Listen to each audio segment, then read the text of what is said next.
Ase Bigwe. Yes, Trick. Ineyo munthu amene ndimamunyadira amene ali nzanga amene ndimagwirizana naye ndiye nditendasiyo kuti dzina lake ndikamamuyitana sindimalimaliza dzina lonse mmene lilili. Ndewuone iweyo ndakuyitana kuti Bigwe sindinamalize kuti Bigwese.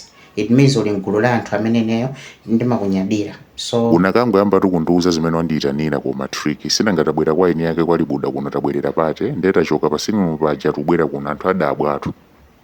Zonadi komanso suti ndi mawu akulu eti ndinkhani ngokambirana ine ngati m'bale wako chifukwa nkutheka apa pasili mulumba aja anthu kupate kuno atha kukhala kuti aonanso vuto limene lolo koma mwina safuna akuuze ena angokujeda kumbali ena angozikambira mu mtima koma ine naona kuti ndichanzere kuti mwina iwe ngati m'bale wanga ndikufotokozere. Azona ndimasukire m'bale wanga. Kodi unabwera limodzi ndi mkazi wako kapena mkazi wako wabwera payekha iwenso wabwera pawekha? Ndi mkazi wanga tabwera limodzi. Kusonyeza kuti kunyumba unamuona kuti mmene alili mmene akuonekera ndiye mabwerano kunoko limodzi. Zimene ndikunenazo kuti tabwera limodzi pali vuto.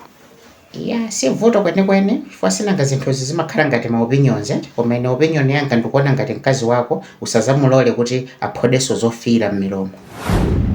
Bwanji? Mwina unaona kale sinangomakhala limodzi umagona naye limodzi mukamadzuka mmaonana koma ngati unamchita cheki ali ndi mano ayero mkazi wako uja. Mwina unaona kale koma nzabwinobwino tinazolowera. Ndi mano ayero kuphoda zofira akamasekerera ako ndikumbutsa mankhwala naka kuchipatala amene timagwiritsa ntchito pachifuwa amene timatchula kuti amoxicillin kapena amoxio. Wati bwanji Trick tayambiraso?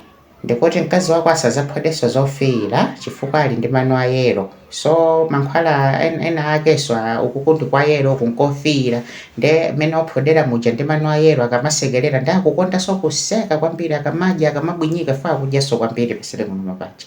Ndi akamadya mchoncho akumaseka ndi akuoneka ngati ndikuti amoxicillin. Foot sick.